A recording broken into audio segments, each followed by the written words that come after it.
It is devastating to families and communities when a teen takes their own life. Last week, 3 students in the Seminole County School District committed suicide. You're listening to Engage on Central Florida Public Media. I'm Richard Copeland, sitting in for Sharon Stone. On today's program, we'll hear voices from Central Florida that are looking to confront the trends that are leading teens to commit self-harm and suicide. Also, UCF's Institute for Economic Forecasting released their predictions for the region's economic health through 2028. We'll speak with the report's author, and later, a pair of siblings have turned their COVID quarantine project into a stage production. The Brackett brothers join Engage. But first, Central Floridians were stunned by the news that 3 students in Seminole County's school district had taken their own lives within the same week.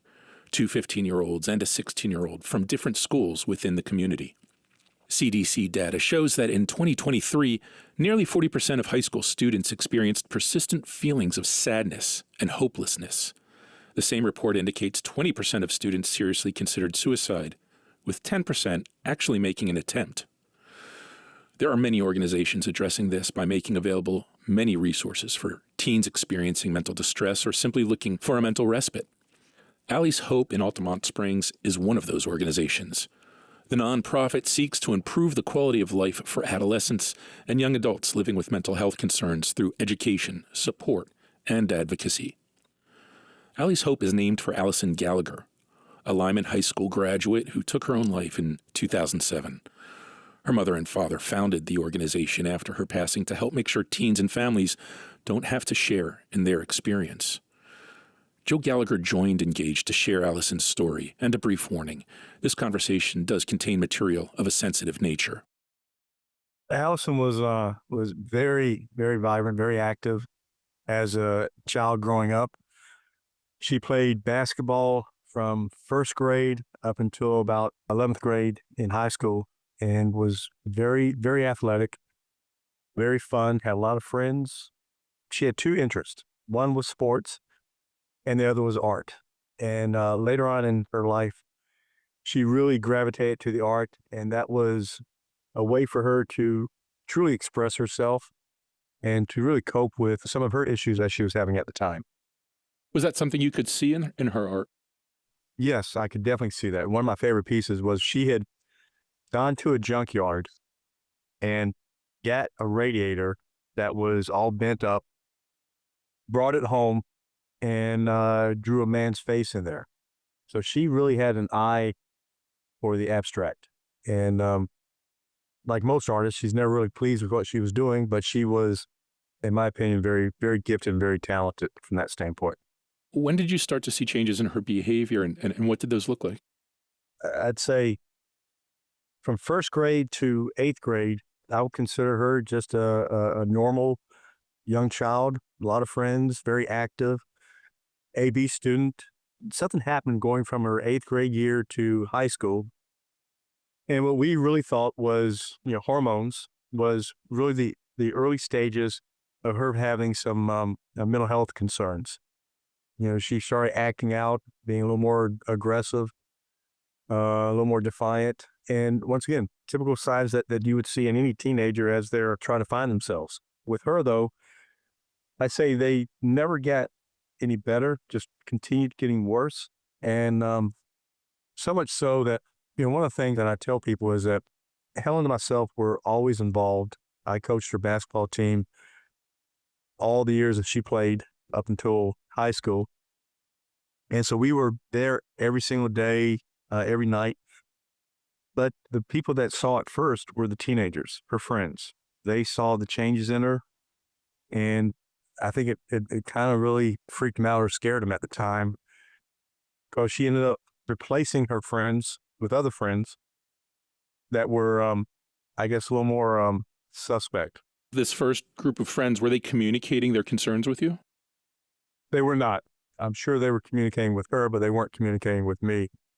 And honestly, that was one of the reasons why, as we progressed into setting up Allie's Hope, was really having peer-to-peer type of program, because the kids are very astute and given the opportunities will really discuss with the kids and talk to them about what's going on in the world. But when you're talking 18 years ago, there was still some stigma as related to mental health, and it kind of turned some people off. Talk about the environment that she surrounded herself leading up to the events in 2007.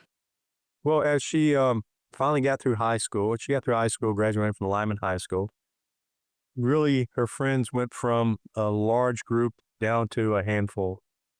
And she continued to kind of isolate herself, where she was starting to experience schizophrenia, hearing voices, and then having wild mood swings like bipolar. And so she was dealing with both of those. And as that was progressing, she became basically isolated to herself.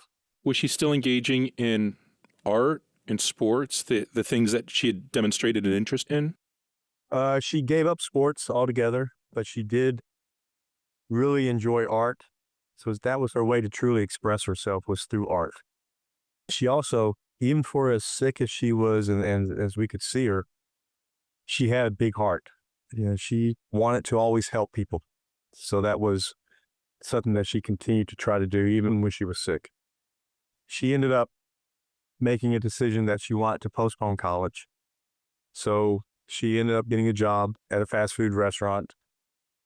But then really right after high school, things got a little worse. And we ended up with Altamont Springs Police Department finding out that Allison had some issues, and we ended up having her Baker acted, and she went over to South Seminole Hospital, where she started first of many stays at the hospital. Not just that one, but Lakeside, which is now Aspire, and then a couple other behavioral centers. So her first diagnosis was schizophrenia, and then they ended up diagnosing her about a year later with being bipolar, and then really combining the two with schizoaffective. So a lot of her time was dealing with that after high school on her health. And mind you, being an athlete and still being fit, she weighed about 125 pounds, solid as a rock.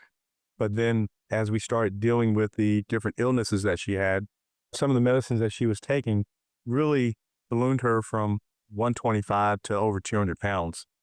So not only were we dealing with the mental health issues, but she was also dealing with the fact that she had basically ballooned up because of the meds. Even today, body imaging is a big issue when you talk to the high schoolers. They're concerned about what other people think. So you've described some of the resources that you, as a parent, tried to access. Were there resources available to her for that she could take advantage of? The first organization or help that we got was through National Alliance of Mental Illness. And my wife searched them out. They had family-to-family classes, which really helped Helen and myself understand what was going on. And they also had some peer classes that was kind of a hit and miss with Allison. It was kind of a roller coaster. Even though we had been trying to get her help, that wasn't really a very productive avenue for us. She would get on her meds, feel better, and then make a determination that she really didn't need the meds. And at that point, we'd get off the meds, and it became a vicious cycle for us. So, our biggest outreach was Lakeside Behavioral Center, or Aspire at the time, that they actually had some social workers and case managers that actually would come to our house and talk to her and communicate with her, which was a huge step at the time. But once she showed signs of improvement, that would stop, and then she'd end up falling back into a pattern. And she's 21 years old and just becoming very frustrated with what's going on in her life. And I think that's ultimately what led to her making a decision that she wanted to end things. And she was at peace with it in herself when she made the decision. And Helen and myself actually thought that she was turning the corner and that she was showing positive signs of improvement, some good interaction with us. I remember the conversation we had the weekend before she passed away. I'm telling my wife, boy, I'm really seeing some positive signs here. And Allison actually had the last several years of her life really had taken a lot of anger and frustration out on me as a scapegoat and would use Helen as the comforter. But she really came up to me about 2 days before she passed and let me know how much she loved me in a way that she had not been able to express for several years. And actually told me, Dad, you can give me a hug, which was kind of like one of those things that had not happened in about 3 years, that she did not want any hugs or anything like that. So that was kind of one of my last memories of positive memories. And I think in a way she was saying, Dad, I'm at peace with what I'm going to do, and I want you to know that I do love you, and it wasn't anything that you did that caused this. And then she took her life a month shy of her 22nd birthday, and it just kept going back and forth with Helen and myself that was there more that we could have done? I had was sitting on the board for Lakeside Behavioral Center because at that time I felt like, okay, the best help that I can give my daughter is to be on the inside. I'm not a mental health counselor, but if I can be right there where care is being given, maybe we can do something. What Joe Gallagher built was Allie's way to help other families. One of their initiatives is the creation of Hope Hubs in schools, safe spaces where students can relax, decompress, talk with others, and even produce a podcast. The first Hope Hub was opened earlier this month at Lyman High School, Allison Gallagher's alma mater. One of the drivers of teen depression is social media, the 24/7 all-access and anonymous nature of platforms like Instagram, TikTok, and Facebook create a never-ending cascade of negative feedback loops. So much so that last year, the Florida legislature passed House Bill 3, prohibiting teens under 14 from establishing social media accounts. A federal judge put a temporary hold on the law's enforcement in June due to First Amendment issues, pending further review. Marnie Stallman is the president and CEO of the Mental Health Association of Central Florida, and she sees the direct correlation between social media and cell phone usage and the mental health of children as young as 9. Stallman explained to Engage why she feels HB 3 is a step in the right direction. There has definitely been a digital overload, and I think the pressure of creating online identity that exists today that is very different and unique from even 5 or 6 years ago. The constant connectivity creates pressures on our youth to maintain almost what we would refer to as a curated online persona, which causes all kinds of difficulties, obviously, when they try to pursue that. Obviously, there's also cyberbullying, the fear of missing out, and also the digital fatigue, I think all go into those growing concerns. I had the opportunity to serve on the disciplinary task force for Orange County Public Schools almost 2 years ago, where this topic was brought up about the restriction of cell phone utilization on the campuses. And I voted in favor of that. I am a mom. My daughter is 17. She's a student in Orange County Public Schools. And I can tell you from just self-experience that she's reported not just better interactions with her peers, but a better opportunity that she has had to be more engaged and what I would call present in the moment, and has appreciated the reprieve of that constant bombardment that the social media elements present when you have access to those digital devices that are in your hand 24/7. So what is a sign or a red flag, both for the youth and for the people in their life, that they're in too deep, that this has become too consumptive, and not just too consumptive, but destructive? Well, one of the most serious red flags that I think a teen may be is when they begin to talk about the hopelessness or talk about wanting to disappear. And this can kind of show up in some very direct ways, where they're saying, I wish I wasn't here. I wish I was somewhere else, or everyone would be better off without me, or I just want it all to stop. And it can be quite destructive in many cases. Talk to me about the growth of youth athletics, the pressure that places on students, creating a lifestyle out of youth athletics is putting extreme pressure on these kids.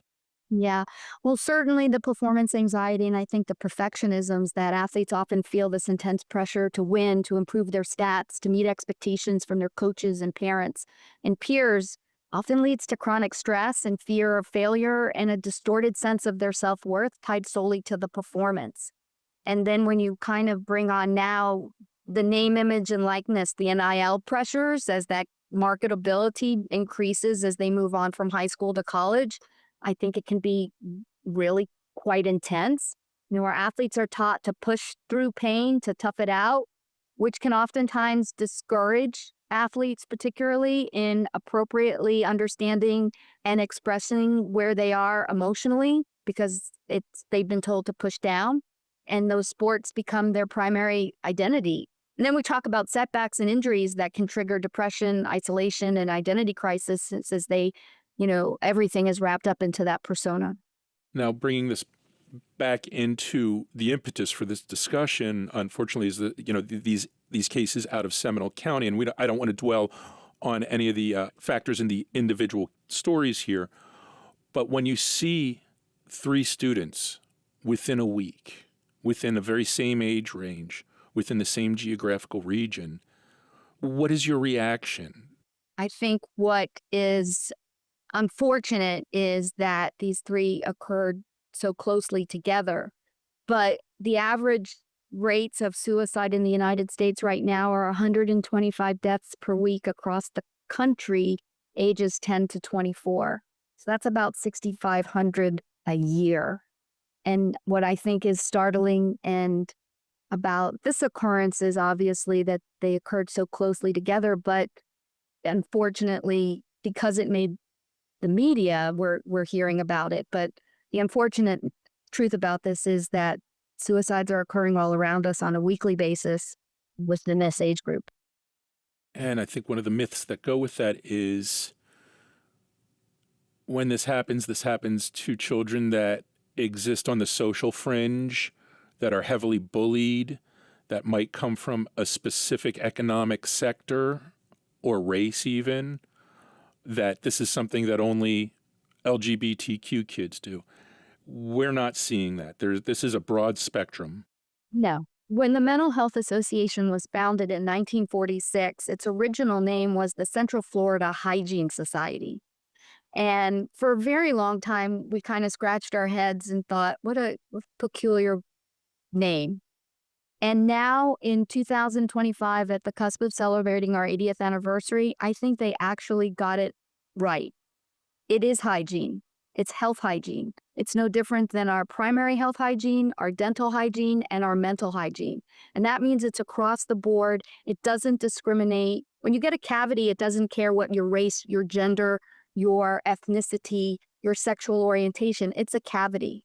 And when we talk about our mental health and our mental hygiene, it's similar in the fact that while there may be unique pressures and anxieties for any one of those groups I just mentioned, the effects are similar in that anxiety and depression is pervasive. And when we don't address it, when it is buried silently by stigma and fear of judgment, and we don't recognize warning signs or create opportunities to encourage help-seeking behaviors, we get these very unfortunate results where people harm, hurt, or ultimately take their own lives. And you said the S word, stigma. It's very rational to compare mental hygiene to dental hygiene. You wouldn't hesitate to tell a friend, a coworker, that you're taking lunch to go get your teeth cleaned. We're not as apt to say that about seeking mental aid. So how do you break through that stigma, especially when you're talking about young people who are so sensitive to social reaction?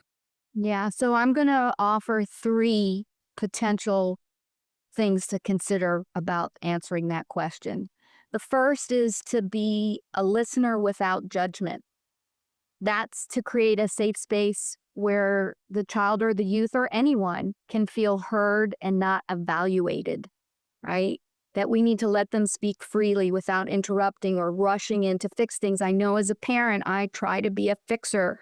I want things to always have a positive outcome, and that's not realistic. And so listening without judgment and validating that their emotions are real, even if they're not fully understood by you, is the first step. I think the second is that we have to learn to be honest and age appropriate. Children and our youth know when adults are withholding information, and we need to speak truthfully about difficult topics like mental health and loss and use language that's age appropriate, avoiding vague reassurances and euphemisms, and sharing what our feelings are about and how we're managing it and showing that level of vulnerability, I think, is another significant way to not just create a healthy emotional expression or model, but to impact stigma. And then the third is to reinforce the support and safety that the child needs to be aware of, and reminding them that it's okay, as we say here, to not be okay, and that resources, counselors, adults, hotlines, 988 are there to help when they need it, and that seeking help isn't a sign of weakness, it's a sign of strength. And that means modeling. That means showing by example and doing. And that can be hard for adults, particularly parents, where we're maybe afraid to show that vulnerability. And our kids, I think, are desperately looking for it. Marnie Stallman is the president and CEO of the Mental Health Association of Central Florida. Another nonprofit is addressing the teen mental health crisis through collaboration. Project Overdose is well known in the region for its advocacy for addiction treatment and mental health access. We spoke with them last year about expanding access to Narcan to prevent opioid deaths.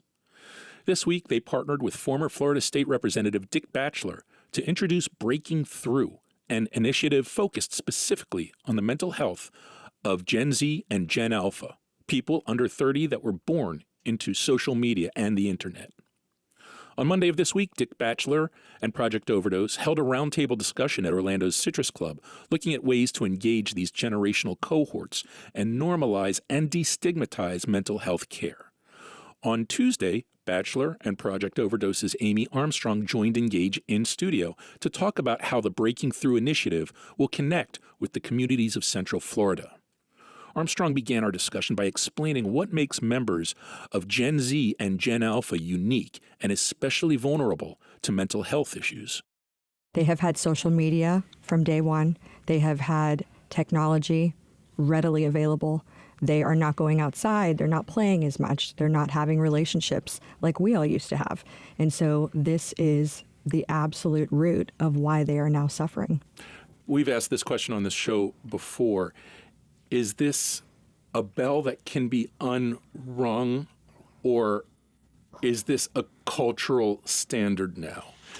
Yeah, I think it's a cultural standard. Can it be unrung? No, but it can be addressed, individually. Nationwide, we're going to be working with some organizations in Washington that's going to convene. They are going to convene around this issue to kind of say we can fund some research on how do we deal, what are the inordinate reasons that these kids are having these issues. And the last thing I'll point out is that we're also looking at the behavioral model. Is what is being provided today to these kids the appropriate behavioral model they need? So we are going to be involved with the national organization and look at nationally the whole prototype of Gen Z population, the behavioral health needs. Are they different? And if so, can we address those, and can we get funding for it? So Amy, within those observations that Dick's talking about, what traits are we looking for that would raise the red flags within these generational cohorts? So what's happening is they are focusing so much on being on their phones instead of having real conversations and real relationships. Instead of going outside and playing like we all did when we were younger, they would rather sit on their computers or their phones or their tablets and play games or talk virtually with one another. And so the relationships are not going any deeper. And what's happening is it's causing everyone that is, involved in this behavior, they're sad. They have no hope. And what happens if you don't have any hope? Right. You don't want to live anymore. And this is what's causing these youths to want to take their lives. And Amy, we've heard about efforts within the state of Florida and locally especially to help beef up some of these services in schools. At the same time, we saw $1 billion cut in May from the federal government for scholastic mental health services. That's a very mixed message. It is a very mixed message, and that's why Breaking Through is bringing everyone together. Anyone who's open to having this conversation and wanting to be a part of really fixing this mental health crisis, we want to talk to them because we need to talk to parents. Think about it. When you have children, you're not handed a playbook on what exactly to do. But now, how much do we know that we could share with parents, with educators, to be able to help Gen Z and Gen Alpha? And to your point, Florida's 49th out of 50 as far as funding for mental health services. And some monies were appropriated over 2 years ago, and they were vetoed. I think it was the Zebra Coalition, which is LGBT kids. So we need to have the national conversation. We need to decide what the strategy is, and then we eventually are going to have to go to policymakers to get them to understand that this is unique and growing population of kids that need behavioral health, but we need increased funding on top of what they're currently providing for this population specifically. Is there cogency of that going into the 2026 legislative session starting in January? I think, fortunately, we have one legislator, Representative Plankin, who's been very active with us, and she will be involved in the local and national conversations. But as a Republican legislator, she has some influence in Tallahassee, so I don't want to make her the poster child as our advocate without her permission, but I just did. But you have a rabbi in the room. We do. Absolutely. So let's talk about the Breaking Through initiative. What makes this different? And talk about where the rubber hits the road insofar as an at-risk youth finding connectivity and aid. So we're coming at it from a completely different approach. Instead of each individual different sector dealing with it differently, and what I mean by different sector, talking about parents dealing with it alone, educators dealing with it alone, lawmakers dealing with it alone, we bring everybody together.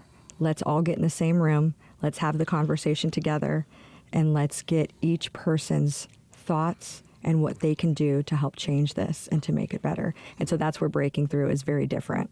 We had our first meeting and we had a variety in the room. We had mental health counselors. We had some lawmakers in the room. We had some business leaders, some HR directors, people that represent a lot of different areas to where they can give different input, they can give their expertise, and then we can build something from there. And we were going to specifically part of it with faith communities involved for obvious reasons.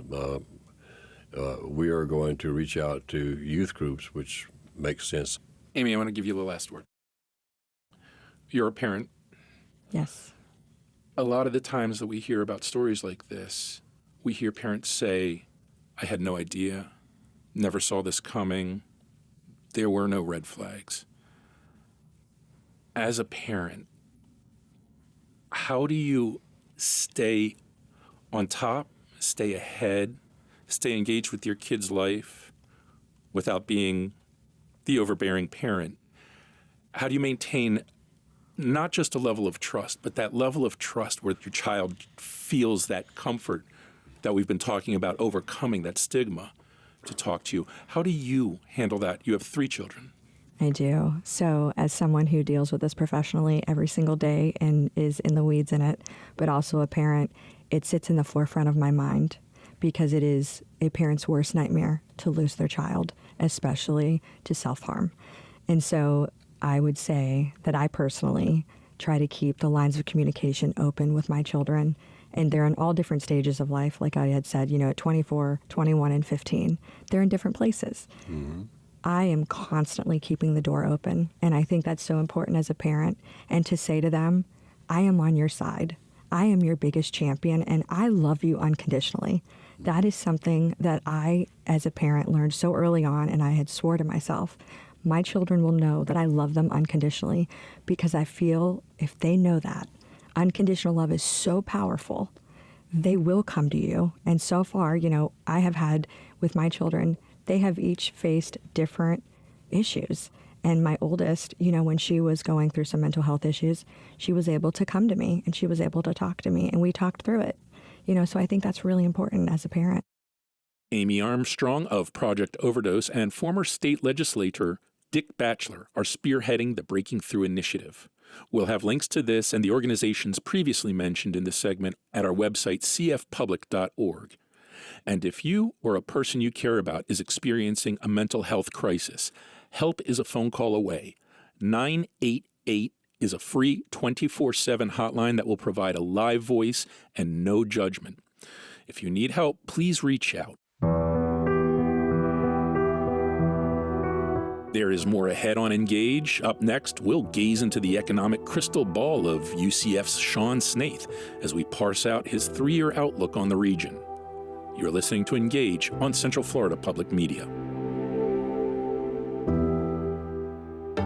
The Wrap is a podcast from Central Florida Public Media, curating the top Central Florida news stories and in-depth reporting each week. Join me, Brendan Byrne, as I bring you news headlines, deep reporting dives, and insightful conversations from the news team. A new episode of The Wrap every Friday morning. Get it wherever you get your podcasts. You're listening to Engage on Central Florida Public Media. I'm Richard Copeland, sitting in for Sharon Stone. Americans will be going into the holiday season with a dose of economic uncertainty as consumers wait to see the impacts of federal policies involving import tariffs, immigration, and the current government shutdown. Locally, trending is showing growth with distant red flags that include a growing consumer debt bubble and housing costs that show no signs of cooling. So the release of the 2025 to 2028 Florida and Metro forecast by UCF's Institute for Economic Forecasting couldn't have been better timed. Sean Snaith is the director of the Institute and author of the forecast.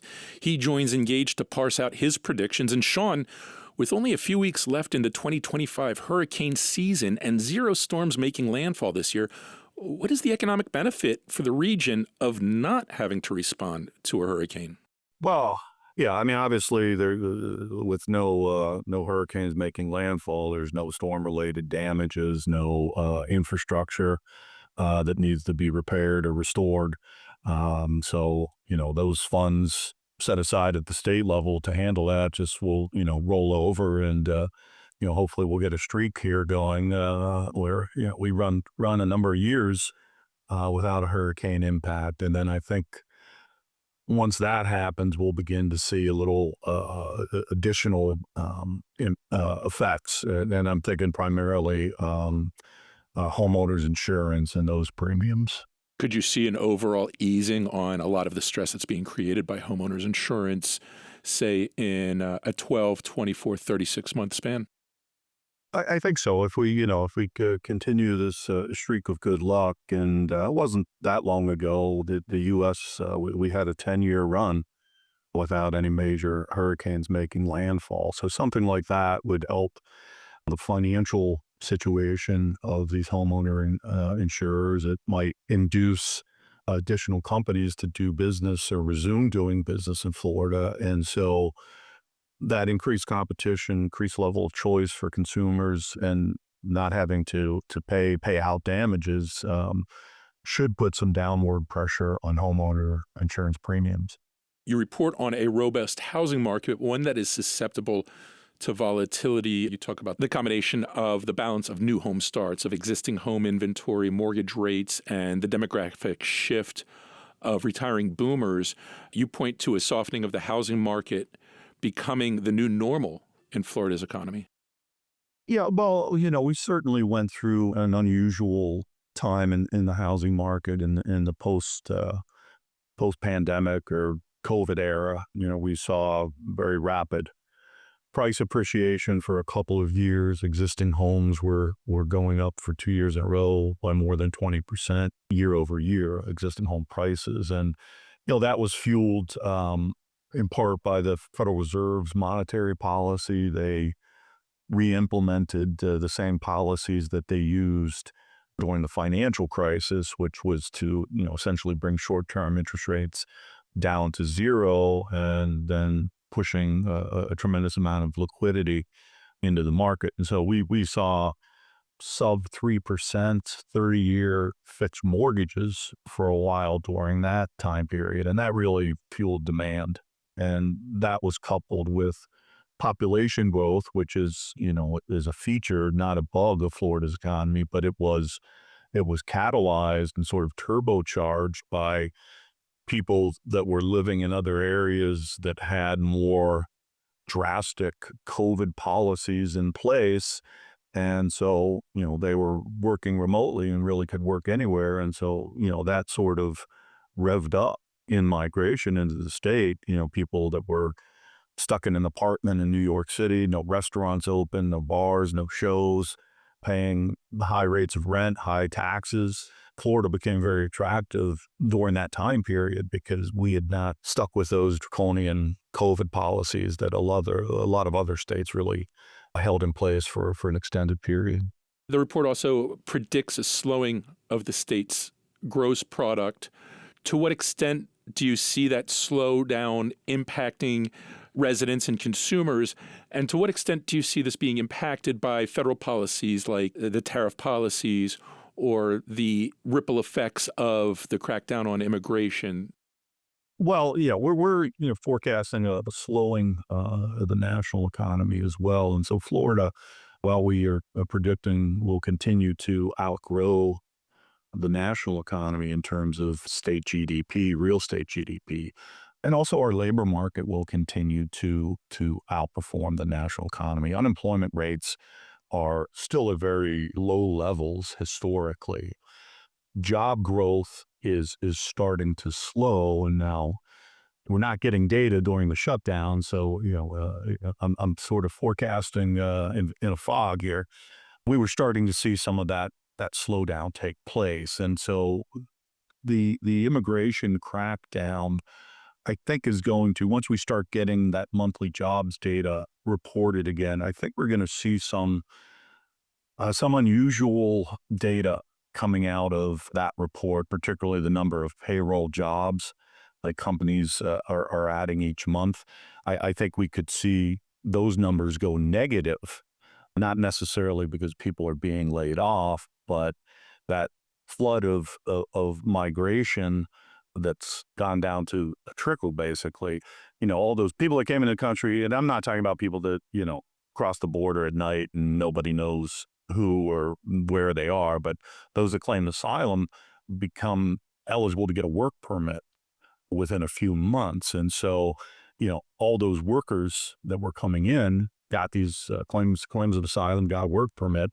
Now that flow's gone away. So I think we may see some odd behavior of the payroll jobs numbers. But at the same time, I think the unemployment rate stays relatively low and stable, maybe a slight drift higher. So the data is getting muddied by these unusual swings in immigration.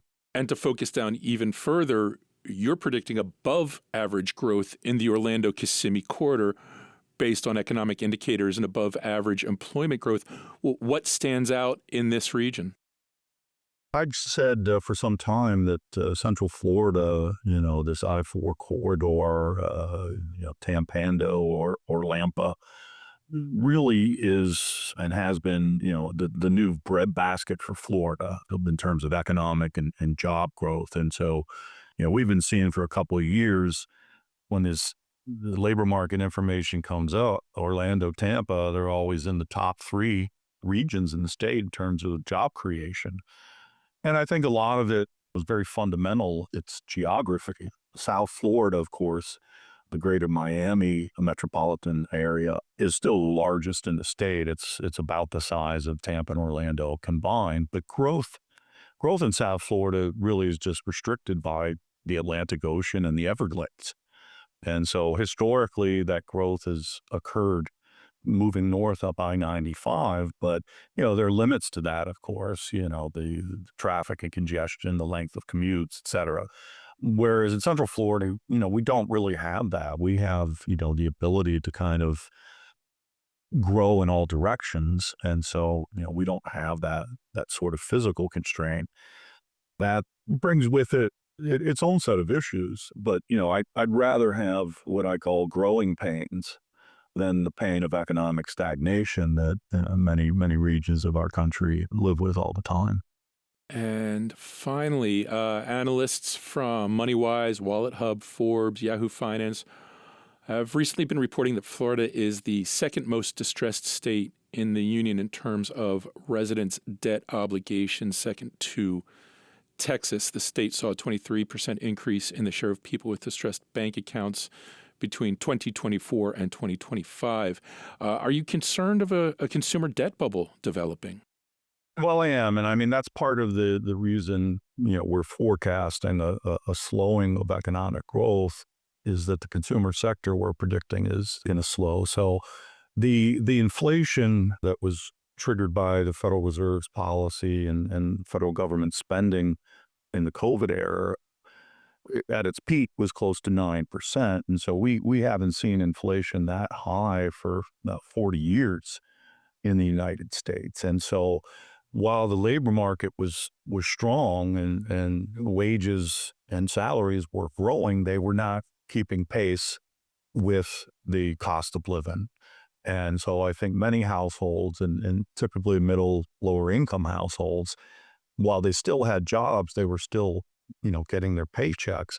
Those paychecks weren't able to cover their expenses. So, you get to the end of the month, you still have expenses that need to be paid. And I think a lot of households were patching that hole in their budget by using credit cards. And so we saw, in parallel to the rise in inflation, a rise in the balance on credit cards across the country. And it stands at about $1.1 trillion. And that is coupled with average interest rates, which also went up during this time period, that are in excess of 20%. So that burden for some households, when you have the high balances and high interest rates, even that minimum monthly payment becomes something that's difficult for some households to make. So we're seeing some signs of stress there, not necessarily a full-blown crisis, because as I've said, people are still working and inflation has come down. And so wage growth is now faster than the rate of inflation. So this will give households some ability to try to repair what's happening there. But, it's a significant burden, no doubt. Sean Snaith is the director of UCF's Institute for Economic Forecasting and the author of the 2025 to 2028 Florida and Metro Forecast.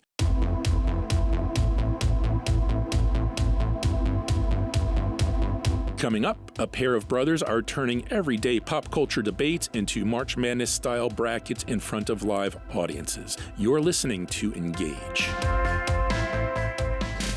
There's a lot going on in space, from efforts to land astronauts on the moon and liftoff of Artemis 1 to answering the age-old question, are we alone in the universe? Wouldn't you want to know if there was life on another planet? Are We There Yet? Explores space exploration every Tuesday at 6:30 here on Central Florida Public Media. You're listening to Engage on Central Florida Public Media. I'm Richard Copeland, sitting in for Sharon Stone. If the internet has taught us anything, it's that people love to rank things and argue their value. Think the never-ending clickbait listicles that clutter our social media feeds. How many times have you argued with friends about the greatest drum solo ever, the best major league bullpen in the modern era, or which Real Housewife is the witchiest?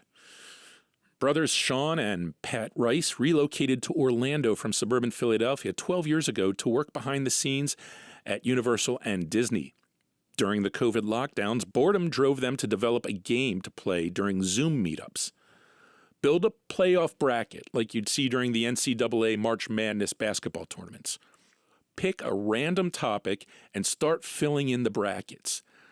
Then let everybody participating argue their picks through playoff rounds until a winner is determined.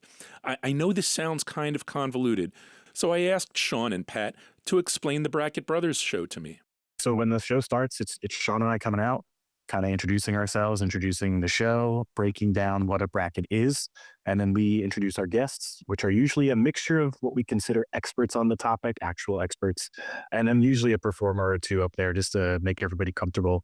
And then we unleash and unveil the bracket itself, which is this giant 9-foot by 11-foot painter's tarp that I decked out with gaff tape in a carport, because the original was supposed to be a projected bracket on a screen, but the projector broke the week before our first show, which kind of happened to be a happy accident because the physicality of the bracket has kind of become its own character on stage. There's something charming about game show props. Yes, absolutely. And there is a level of it that is a game show. There's not really winners and losers, but it becomes a competition. I think as you journey through the bracket, you realize you have a stance on something you may have not come in with, or it does become a comedy show and that there is a joke, there are callbacks. We want it to be interactive, but to a certain level. So, we strategically get guests that are experts and with a following, so people want to come and see the people that they like. And then at the top of the show, we kind of set a standard of like when we want it to be kept on stage and when we want to open it to the crowd. But, we encourage alcohol and getting into it and yelling out. If you really love or hate something that's said, we encourage people to kind of cheer and jeer as it goes. And if we really find somebody passionate, we'll give them a microphone. We'll bring them on stage. We want the audience to be a part of the show. And once alcohol is part of the equation, I'm sure it gets more and more boisterous as the brackets go on. Oh, absolutely. And it really doesn't matter the topic. We found you put enough people in a room, everyone has opinions about anything. We joke about eventually doing a show about bugs when the show hopefully is big enough that we don't have to do these eye-catching topics. We just want to get 100 people in the room and see how angry everybody gets when we put a beetle up against, a carpenter ant. So let's talk about these topics. What are some of the topics that resonate the most with audience? Are there topics that kind of fell flat? Yeah, I think that's a really good question because I would have had a different answer for you before we did the shows. We've done things like theme park rides and horror movies and things that people have, hobbies and passions around. But honestly, I think our craziest show in terms of participation was in February. We just did couples, and this was real world couples, TV couples. Frog and Toad ended up winning, and it was probably the most boisterous, participatory. People were coming out of their seats screaming stuff when we told them to. And so it's really hard to predict where the audience is going to get really passionate. Of course, things that have a fiery fan base, like theme parks and things like that, people always bring opinions, but it has been very surprising. Sometimes the guests get really passionate about things you wouldn't expect. That's what I think makes the show really fun, is we can throw a really interesting theme out there, but the show can really make anything out of anything, which I think is where the magic is in it. So Pat, is there like a blue sky unicorn topic that you just see blowing up the room and creating the greatest pop culture debate of all time? God, it might be bugs. Who knows? I know I have my passions, so mine are, we can argue Philadelphia sports as much as we want. That would be great, but I don't think that'll speak to a room of people in Orlando, Florida.